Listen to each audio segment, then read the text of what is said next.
everyone म आज आएको छु छरछरे यता हाम्रो बस्तीमा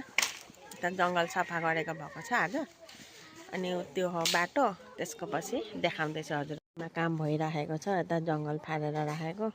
त्यता हो बाटो यता घर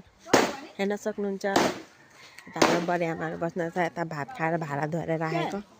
त्यही आमाहरू सबैजना काम गरिराखेको छ नानी यता बाबा पनि हुनुहुन्छ उता हेर्न सक्नुहुन्छ हजुरहरूले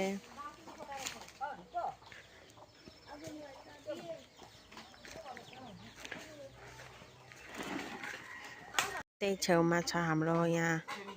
बर पिपलको बुट्टा पनि छ अनि त्यसको पछि यहाँ हो शिव मन्दिर उहाँ देख्नुभएको छ अटो राखेको ठाउँमा शिव मन्दिर छ बाटोको छेउमा हो